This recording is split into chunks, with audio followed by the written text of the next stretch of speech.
Hello everyone, hello aspirants, कैसे हैं आप और कैसी चल रही है आप सबकी पढ़ाई। तो फ्रेंड्स, मेरी सुबह हो गई थी 4 बजे और उठते ही जैसे आपको पता है कि मैं बालकनी में जाती हूँ और थोड़ा सा फ्रेश अप फील करती हूँ। उसके बाद ही मैं पढ़ाई स्टार्ट करती हूँ। फ्रेंड्स, 2-3 दिन से व्लॉग नहीं आ रहे थे क्योंकि मैंने आपको बताया था कि मेरे आई फ्लू हो गया है और एक आंख में बहुत ज़्यादा प्रॉब्लम हो गई थी। इस वजह से मैं लाइव भी नहीं आ पाई थी। ऐसे ही होता है फ्रेंड्स, कई बार हम सोचते कुछ हैं और हो कुछ और जाता है। मतलब ये होता है ना कि मैन प्रपोज और गॉड डिस्पोज, वो वाली बात है कि हम सोचते हैं कि इतना टारगेट बना के चलते हैं, लेकिन कुछ कई बार ऐसा हो जाता है कि हम जो चाहते हैं वो नहीं हो पाता।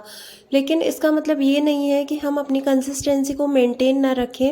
हाँ, मैं 2 दिन बिल्कुल नहीं पढ़ पाई, इवन मैंने ऑडियो नोट्स भी सुने, लेकिन उससे भी मेरी आंख में प्रॉब्लम हो रहा था तो मैं वो भी नहीं कर पाई थी। लेकिन अब मैंने अपने टारगेट को डबल कर दिया है क्योंकि मैं अपने आवर को तो नहीं डबल कर सकती हूँ, लेकिन मैं अपने टारगेट को अगर डबल करूँगी तो ज़रूर ही जो मेरे जो टारगेट मैंने सोचा है वो कंप्लीट हो जाएंगे।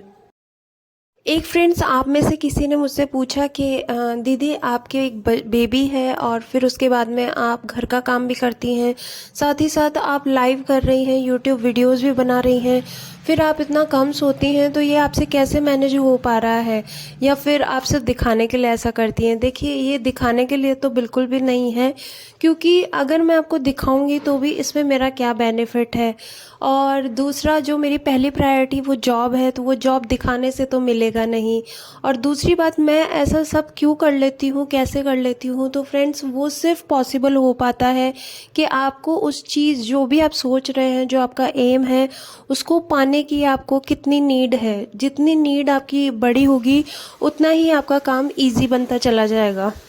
ऐसा नहीं है फ्रेंड्स कि मैं डीमोटिवेट नहीं होती और मुझे प्रॉब्लम्स नहीं होती हैं, बहुत ज़्यादा प्रॉब्लम्स होती हैं, लेकिन मैंने एक ही चीज़ सोची है और वो ये है कि मुझे कंसिस्टेंसी मेंटेन रखनी है।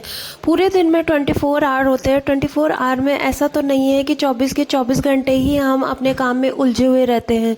जब हम खाना पीना नहाना धोना सारे काम करते हैं तो पढ़ाई को स्किप क्यों कर देते हैं?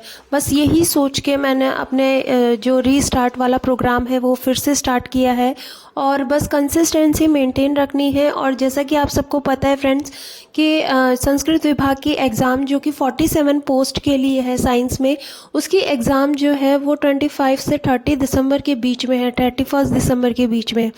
तो ऑलमोस्ट आप 2 महीने बचे हैं, एग्जैक्टली 60 डेज़ बचे हैं, जिसमें से भी फ्रेंड्स बीच में जो है वो मेरे बेबी का फर्स्ट बर्थडे होगा, तो उसमें दिन चला जाएगा, कुछ दिवाली का टाइम है उसमें दिन चला जाएगा। तो बस ये सोच के कि कंसिस्टेंसी के साथ साथ जो आउटपुट है वो भी बहुत अच्छा निकलना चाहिए, क्योंकि ऐसे तो फिर जो रिवीजन है वो नहीं हो पाएगा, और जब तक आपका मल्टीपल टाइम रिवीजन नहीं होता आपका पढ़े हुए का कोई मतलब नहीं है। देखिए, 2 तरह की पढ़ाई होती है। एक होती है कि आपने बहुत ज़्यादा मैटर पढ़ा है और उसको बस पढ़ते हुए चले जा रहे हैं। एक होता है कि आपने कम मैटर पढ़ा है और उसको बहुत बार पढ़ा है।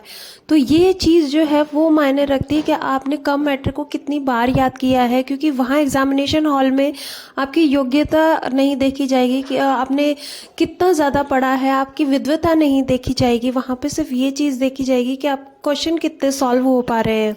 अगर आपके क्वेश्चन सॉल्व हो रहे हैं और आप सिलेक्शन में हैं, यानी आप कंपटीशन की दौड़ में हैं, तो आप विद्वान हैं, नहीं तो आपको चाहे जितना आले तो भी उससे कोई फ़र्क नहीं पड़ता। एक फ्रेंड्स, आप अपने टाइम टेबल को कभी भी फिक्स ना करिए, क्योंकि आप जब फिक्स कर लेती हैं, रिजिड हो जाती हैं कि आपको सुबह उठना ही है, और जिस दिन नहीं उठ पाते तो वो पूरा दिन वेस्ट चला जाता है। या आप सोचते हैं कि हमें रात को पढ़ना है और रात को नहीं पढ़ पाते हैं तो आपका अगला दिन भी ख़राब चला जाता है। इसलिए मैं कभी रिजिड नहीं होती हूँ। मुझसे जब सुबह उठा चला जाता है, जब मेरी रात को मेरी सफिशिएंट नींद पूरी हो जाती है तो मैं सुबह उठ जाती हूँ, और अगर मेरे को रात को नींद पूरी नहीं होती है तो मैं सुबह उठ के, या फिर सुबह नहीं उठा जाता तो मैं रात को पढ़ाई करती हूँ। मतलब आप लोग अपने आवर फिक्स्ड मत कीजिए, आप अपने टारगेट को फिक्स कीजिए कि आपको इतने टॉपिक्स तो कंप्लीट करने ही हैं, उससे पहले आपको नहीं सोना है। जब आप अपने इस तरीके से टारगेट कंप्लीट करेंगे तो आपका सिलेबस भी कंप्लीट होगा, प्लस आपको ये टेंशन भी नहीं रहेगी कि आप कितने घंटे पढ़े हैं और कितने घंटे नहीं पढ़े हैं। मान लीजिए आपने कुछ टॉपिक डिसाइड किया कि ये चीज़ पढ़नी है और वो आप आपकी 2 घंटे में ही कंप्लीट हो गई, तो जो आपके लिए एक्स्ट्रा टाइम बचा वो आपका बोनस है। बाकी आपका टारगेट आज का कंप्लीट हो चुका है। इसके बाद आप ना तो टेंशन में रहते हैं और ना कोई दिक्कत होती है।